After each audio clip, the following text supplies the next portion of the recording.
ہم سب جانتے ہیں کہانیاں سننا تو سب کو بہت پسند ہوتا ہے۔ اگر آپ کو بھی ہماری کہانیاں پسند ہیں تو ہمارے چینل کو لائک کریں اور سبسکرائب کر دیں، بیل نوٹیفیکیشن کو بھی آن کر دیں تاکہ ہماری مزیدار کہانیاں آپ کو بر وقت ملتی رہیں۔ تو چلیے شروع کرتے ہیں آج کی کہانی۔ ایک دفعہ کا ذکر ہے، کوہکاف کے قریب ایک ملک پر ایک بہت رحم دل بادشاہ حکومت کرتا تھا۔ اس کی رحم دلی اور انصاف پسندی کی وجہ سے اس کی رعایا اسے بہت پسند کرتی تھی۔ اللہ کا دیا ہوا ان کے پاس سب کچھ تھا، مگر اولاد نہ ہونے کی وجہ سے بادشاہ اور ملکہ اداس رہتے تھے۔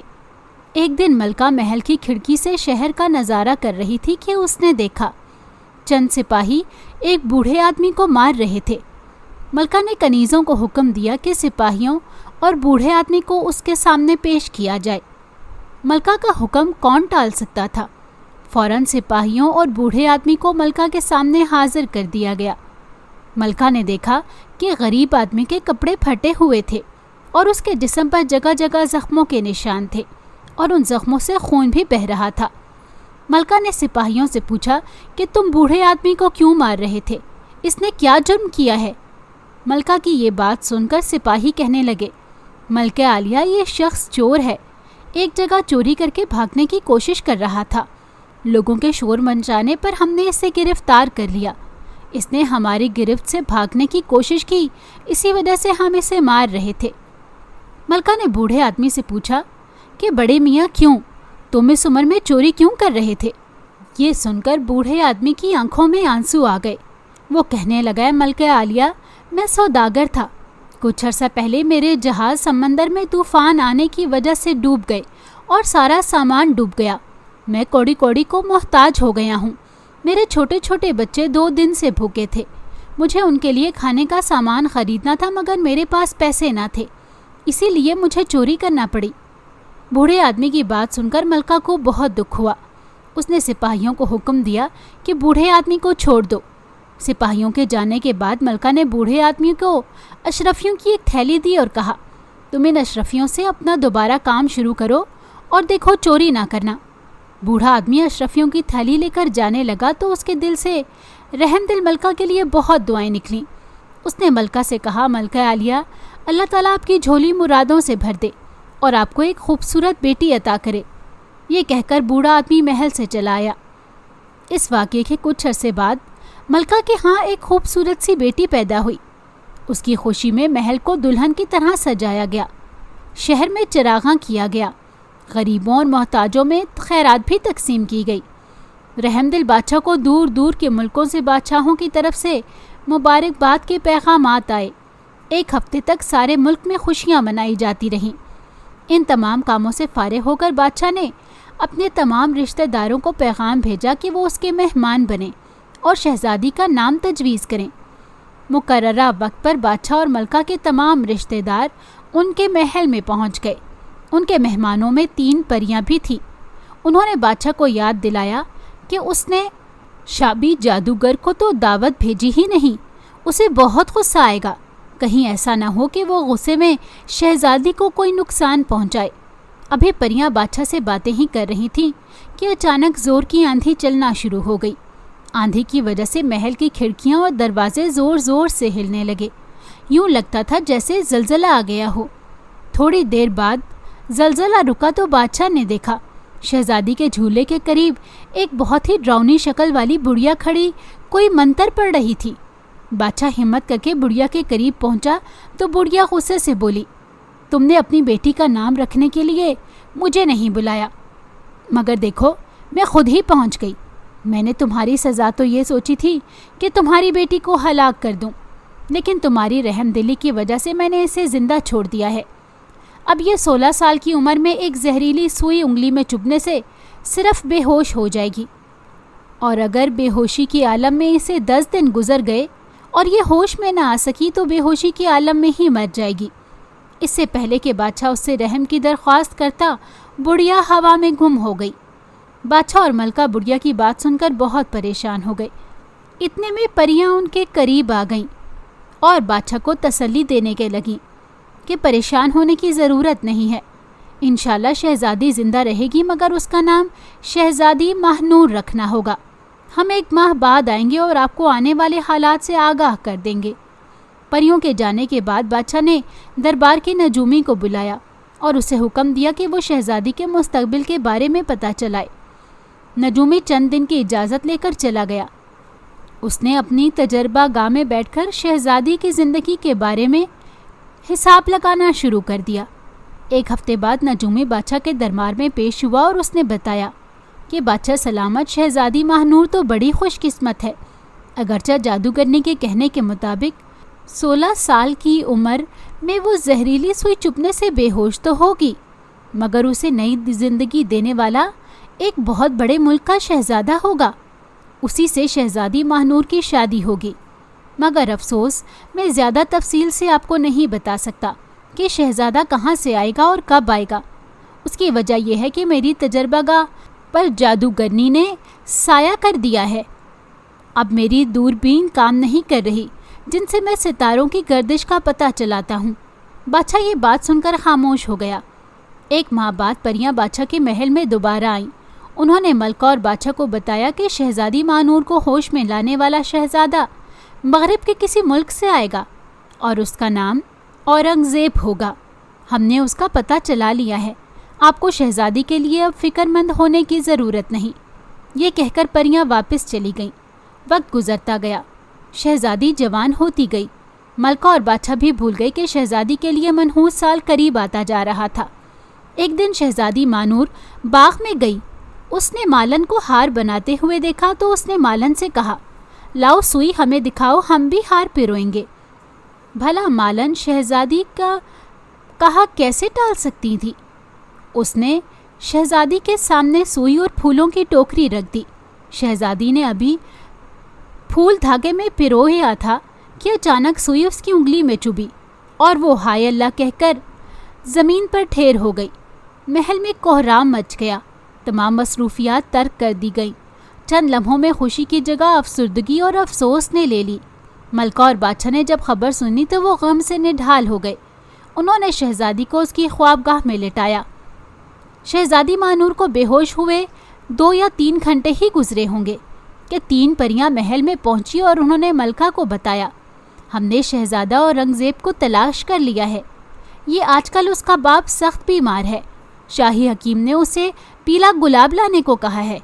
پیلے گلاب کا دنیا میں ایک ہی پودا ہے اور وہ پودا ہماری نانی کے باغ میں ہے۔ ہم اسے پیلا گلاب دے کر شہزادی کو ہوش میں لانے کے لیے اسے مدد مانگیں گے۔ ہمیں امید ہے کہ وہ اس شرط پر پیلا گلاب لینا قبول کر لے گا۔ پریوں نے دیکھا کہ بادشاہ اور ملکہ ان کی گفتگو سے مطمئن نہیں ہیں، چنانچہ انہوں نے فیصلہ کیا کہ محل کے تمام لوگوں کو اتنے عرصے کے لیے گہری نیند سلا دیا جائے جب تک شہزادہ اورنگزیب شہزادی کی مدد کو نہ آ جائے۔ انہیں خطرہ تھا کہیں ملکہ اور بادشاہ شہزادی کے غم میں پاگل نہ ہو جائیں۔ یہ سوچ کر انہوں نے جادو کے زور سے محل کے سارے لوگوں کو بے ہوش کر دیا۔ اگر کوئی غلام صفائی کر رہا تھا تو وہ وہیں بے ہوش ہو گیا، کوئی پانی بھر رہا تھا تو بھرتا ہی رہ گیا۔ بادشاہ اور ملکہ بھی بے ہوش ہو گئے۔ شہزادہ اورنگزیب ایک رات اپنے محل کی چھت پر سو رہا تھا۔ اچانک اسے محسوس ہوا جیسے اس کے سرہانے کی طرف کوئی کھڑا ہے۔ اس نے فوراً تلوار نکالی اور چلایا کہ کون ہے جو ہماری اجازت کے بغیر ہماری خوابگاہ میں آ گیا ہے۔ اچانک خوابگاہ کی شمع خود بخود جل اٹھی۔ اس نے دیکھا کہ اس کے سرہانے ایک خوبصورت پری کھڑی ہے۔ اس نے ذہن پر زور دیا تو اسے یاد آ گیا۔ اس نے پوچھا، اگر میں بھول نہیں رہا تو تم نیلی پری ہو؟ تم نے مجھے پیلا گلاب لا کر دیا تھا جس کی پنکھڑیاں کھا کر میرے والد صحت مند ہو گئے تھے۔ شہزادے کی یہ بات سن کر پلی بولی، ہاں شہزادے، میں نیلی پری ہی ہوں۔ تم نے مجھ سے وعدہ کیا تھا کہ میں تمہیں پیلا گلاب لا دوں تو تم میرا ایک کام کر دو گے۔ کیا تمہیں اپنا وعدہ یاد ہے؟ پری کی بات سن کر شہزادہ بولا، نیک دل پری، شہزادہ کبھی اپنا وعدہ نہیں بھول سکتا۔ میں اپنی جان پر کھیل کر تمہارا ہر کام کروں گا۔ تم ایک مرتبہ کام کہہ کر تو دیکھو۔ پری نے شہزادہ اورنگزیب سے کہا، میرا کام نہایت کا معمولی سا ہے، تھوڑی سی جرت کی ضرورت ہے۔ شہزادے نے پری کی بات کاٹتے ہوئے کہا، تم مجھے بتاؤ تو صحیح کہ مجھے کرنا کیا ہوگا، پھر میں جانوں اور میرا کام۔ پری کہنے لگی، پیارے شہزادے، تمہارے ملک کے شمال مغرب میں ایک بہت بڑا جنگل ہے۔ اس جنگل کے سب سے پرانے درخت کی کھو میں ایک خفیہ راستہ ہے جو آبی جادو نگری میں جا کر کھلتا ہے۔ یہاں کی ظالم جادوگرنی نے ایک خوبصورت شہزادی کو 3 دن سے بے ہوش کر رکھا ہے۔ اگر وہ 10 دن تک ہوش میں نہ آئی تو وہ مر جائے گی۔ اگر کسی طرح شابی جادوگرنی کو ہلاک کر دیا جائے تو شہزادی کو دوبارہ ہوش میں لایا جا سکتا ہے۔ چنانچہ تم ایک بہادر اور نیک دل شہزادے ہو، اس لیے میں نے سوچا شہزادی کو ہوش میں لانے کے لیے کیوں نہ تمہاری مدد حاصل کروں۔ ویسے یہ میرا وعدہ ہے کہ اگر تم شابی جادوگرنی کو ہلاک کرنے اور شہزادی کو ہوش میں لانے میں کامیاب ہو گئے تو تمہاری شادی شہزادی ماہنور سے کر دی جائے گی، جو دنیا کی حسین ترین لڑکی ہے، اور اس سے زیادہ حسین لڑکی تو اس کو کاف میں بھی نہیں۔ نیلی پری کی یہ بات سن کر شہزادہ اورنگزیب غصے سے بولا، ذرا تم مجھے بتاؤ کہ جادوگرنی کو ہلاک کیسے کیا جا سکتا ہے؟ میرا دل ظالم جادوگرنی سے انتقام لینے کے لیے بے چین ہو گیا ہے۔ بھلا وہ کون ہوتی ہے بلا وجہ کسی کو تنگ کرنے والی؟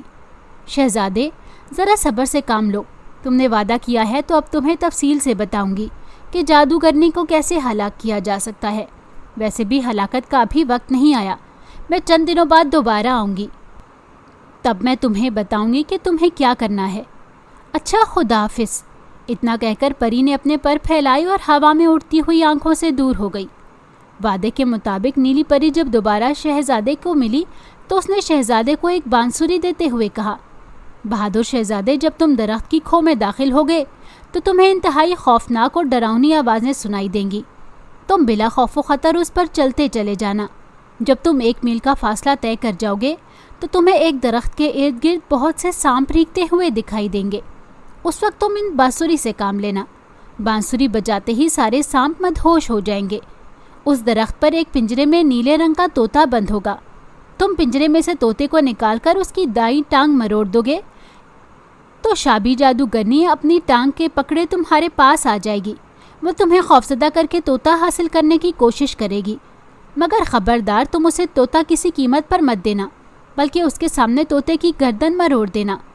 طوطے کے مرتے ہی شابی جادوگرنی بھی مر جائے گی اور اس کا جادو تباہ ہو جائے گا اور شہزادی مانور کی بے ہوشی بھی ختم ہو جائے گی، مگر وہ نیند سے اس وقت بیدار ہوگی جب تم اس کا نام لے کر اسے پکارو گے۔ شہزادے نے پری سے کہا کہ پری، یہ تو بتا دو کہ میں شہزادی ماہنور تک کیسے پہنچوں گا؟ تب پری بولی، جب جادو نگری تباہ ہو جائے گی تو وہاں ریگستان رہ جائے گا۔ تم ریگستان کو شمال کی طرف سے پار کرو گے تو تمہیں چند میل کے فاصلے پر ایک محل نظر آئے گا، اس کی ہر شے پر نیند طاری ہوگی۔ جب تم محل میں داخل ہوگے تو شہزادی ماہنور کی خوابگاہ کا راستہ تمہیں معلوم ہو جائے گا۔ تم ماہنور کو آواز دیتے رہو گے تو وہ نیند سے بیدار ہو جائے گی، اس کے جاگتے ہی سارا محل ہوش میں آ جائے گا۔ اچھا، اب میں چلتی ہوں، تم دن پر سفر پر روانہ ہو جانا، کسی بھی مشکل وقت میں مجھے اپنے قریب ہی پاؤ گے۔ وہ صبح سویرے شہزادے نے اپنے والدین سے اجازت لی اور اپنے گھوڑے پر شمال مغرب کی طرف روانہ ہو گیا۔ مسلسل 6 گھنٹے کا سفر طے کر کے وہ ایک ایسے جنگل میں پہنچ گیا جسے چاروں طرف سے بڑے بڑے تنوں والے اور لمبی شاخوں والے درختوں نے ڈھانپ رکھا تھا۔ درخت اتنے گھنے تھے کہ سورج کی روشنی بھی وہاں پہنچ نہیں پا رہی تھی۔ شہزادے نے جنگل میں پہنچتے ہی سب سے پہلے پرانے درخت کی تلاش شروع کر دی اور بالآخر وہ ایسے درخت تک پہنچنے میں کامیاب ہو گیا جس کا تنا کم از کم 10 فٹ چوڑا تھا۔ اس میں ایک دروازہ بھی بنا ہوا تھا اور اس پر لکھا ہوا تھا شابی جادو نگری۔ اس کے ساتھ ہی ایک کھوپڑی بنی ہوئی تھی جس پر خطرے کا نشان بھی بنا ہوا تھا۔ اس بورڈ کو پڑھ کر شہزادہ 1 منٹ کے لیے رکا، پھر اس نے اپنے وفادار گھوڑے کو تھپکی دی اور کہا کہ تیار ہو جاؤ۔ یہ کہتے ہی اس نے گھوڑے کو ایڑ لگائی اور تیزی سے جادو نگری میں داخل ہو گیا۔ درخت کی کھو میں داخل ہوتے ہی اس نے چاروں جانب سے شیروں، چیتوں اور جنگلی جانوروں کے چیخنے کی آوازیں سنی۔ اچانک اسے نیلی پری کی باتیں یاد آ گئیں کہ آوازوں سے بالکل گھبرانا نہیں ہے۔ اس نے گھوڑے کو تھپکی دیتے ہوئے کہا کہ پیارے ساتھی، ان آوازوں سے کیا ڈرنا، یہ تو نکلی ہیں۔ یہ کہہ کر اس نے گھوڑے کو سرپٹ دوڑانا شروع کر دیا۔ اس نے جیب میں ہاتھ ڈال کر اطمینان کر لیا کہ بانسری موجود ہے۔ آدھے گھنٹے کے بعد وہ ایک ایسے مقام پر پہنچ گیا جہاں ایک درخت کے ارد گرد بے شمار سانپ موجود تھے۔ اسے درخت کی ایک شاخ پر نیلے رنگ کا طوطا پنجرے میں بند نظر آ گیا۔ شہزادے نے تاخیر کیے بغیر بانسری بجانا شروع کر دی۔ اگرچہ اسے بانسری بجانا نہیں آتا تھا، مگر اس نے محسوس کیا کہ سانپ بانسری کی آواز پر مدہوش ہوتے جا رہے تھے۔ یہ دیکھ کر اس نے گھوڑے کو ایک لمبی چھلانگ لگانے کے لیے تیار کیا۔ اس نے ایک طویل چکر کاٹ کر درخت سے کافی فاصلے سے گھوڑے کی باگ کھینچی۔ گھوڑے نے ہنہنا کر ایک چھلانگ لگائی اور درخت کے نیچے پہنچ گیا۔ شہزادہ اورنگزیب بانسری بجاتا ہوا گھوڑے پر کھڑا ہو گیا۔ اس نے پنجرے کو درخت سے اتارا اور اس کا دروازہ کھول کر طوطے کو باہر نکال لیا۔ طوطے نے اس کے ہاتھ میں آتے ہی کہا، اگر تم نے مجھے رہا کر دیا پیارے شہزادے تو میں تمہارا احسان زندگی بھر نہیں بھولوں گا۔ طوطے کی یہ بات سن کر شہزادہ بھول گیا کہ وہ یہاں کس مقصد کے لیے آیا ہے۔ اس سے پہلے کہ وہ طوطے کو آزاد کر دیتا، اس کے کان میں نیلی پری کی آواز آئی کہ شہزادے ایسا غضب مت کرنا، اس کی دائیں ٹانگ مروڑ دو۔ اگر تم نے اسے آزاد کر لیا تو اپنے ساتھ مجھے بھی مصیبت میں ڈال دو گے۔ نیلی پری کی آواز سنتے ہی شہزادے نے طوطے کی دائیں ٹانگ مروڑ دی اور اس کے ساتھ ہی ایک زبردست آندھی چلنا شروع ہو گئی۔ شہزادے کو اپنے چاروں طرف سے پھر خوفناک آوازیں آنے لگیں۔ آندھی کے رکتے ہی ایک ڈراؤنی شکل والی بڑھیا شہزادے کو اپنے سامنے کھڑی دکھائی دی۔ وہ شہزادے کی منتیں کر رہی تھی، شہزادے طوطے کو آزاد کر دو، میں شہزادی کو ہوش میں لے آؤں گی۔ مگر اب شہزادہ اس کے جال میں پھنسنے والا نہیں تھا۔ اس نے زور لگا کر طوطے کی گردن مروڑ دی اور طوطے کی گردن کے ٹوٹنے کے ساتھ ہی جادوگرنی زمین پر گری اور اس کے جسم میں آگ لگ گئی۔ اس کے ساتھ ہی زبردست گڑگڑاہٹ کے ساتھ زمین ہلنے لگی اور گڑگڑاہٹ اتنی تیز تھی کہ شہزادہ بے ہوش ہو کر گر پڑا۔ جب اسے ہوش آیا تو اس نے اپنے آپ کو اور گھوڑے کو ایک ریگستان میں پڑا پایا۔ ابھی وہ شمال کی سمت تلاش کر رہا تھا کہ نیلی پری اس کے قریب آ گئی اور اس نے ہاتھ کا اشارہ کیا۔ اشارے کے ساتھ ہی شہزادے کو محسوس ہوا جیسے وہ ہوا میں تیر رہا ہو۔ چند لمحوں کے بعد وہ اور اس کا گھوڑا ایک محل کے دروازے پر کھڑے تھے۔ جب وہ اندر داخل ہوا تو حیران رہ گیا کہ محل میں بالکل خاموشی تھی۔ یوں محسوس ہوتا تھا جیسے یہاں کوئی موجود ہی نہ ہو۔ ساری کنیزیں، غلام اور محل کی ہر شے اپنی اپنی جگہ پتھر کا بت دکھائی دے رہی تھی۔ ایک جگہ ایک کنیز کپڑے لے کر جا رہی تھی، اس سے آگے ایک کنیز کنگھی چوٹی کا سامان خوبصورت رکابی میں رکھے لے جا رہی تھی۔ شہزادے نے اندازہ لگایا کہ یہ شہزادی کے کمرے میں جا رہی تھی۔ یہ سوچتے ہی شہزادہ کمرے کی طرف مڑ گیا۔ جیسے ہی وہ کمرے میں داخل ہوا، اس نے سامنے ایک خوبصورت شہزادی کو بے ہوشی کی حالت میں دیکھا۔ وہ دل میں سوچنے لگا، بے شک میں نے ایسی خوبصورت شہزادی کبھی نہیں دیکھی۔ اچانک اسے نیلی پری کی بات یاد آ گئی۔ اس نے آگے بڑھ کر شہزادی سے کہا، شہزادی ماہنور، ہوش میں آؤ، شابی جادوگرنی کا جادو ٹوٹ چکا ہے۔ شہزادے کا اتنا کہنا تھا کہ شہزادی اٹھ بیٹھی۔ اس کے بیدار ہوتے ہی سارا محل حرکت میں آ گیا۔ اسی وقت نیلی پری بھی وہاں پہنچ گئی۔ اس نے شہزادہ اورنگزیب کو کاندھے سے پکڑا اور اسے لے جا کر بادشاہ کی طرف چل دی، جو بھاگا ہوا شہزادی کے کمرے کی جانب آ رہا تھا۔ جب اس نے شہزادی کو ہوش میں دیکھا تو وہ بیٹی کہتا ہوا شہزادی سے چمٹ گیا۔ اتنے میں ملکہ بھی آ گئی۔ اب تو ان کی خوشی کی انتہا نہ تھی۔ جب وہ آپس میں مل چکے تو نیلی پری نے شہزادے اورنگزیب کو بادشاہ اور ملکہ سے ملایا۔ بادشاہ اور ملکہ اس سے دیکھ کر بہت خوش ہوئے اور انہوں نے شہزادے اورنگزیب کے ساتھ شہزادی ماہنور کی شادی کا اعلان کر دیا۔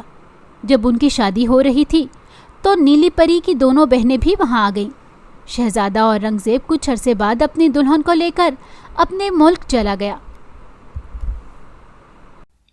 اگر آپ کو ہماری کہانی اچھی لگی ہے تو ہماری ویڈیو کو لائک کریں اور ہمارے چینل کو سبسکرائب کریں اور کامنٹ سیکشن میں اپنی قیمتی رائے کا اظہار کرنا نہ بھولیں۔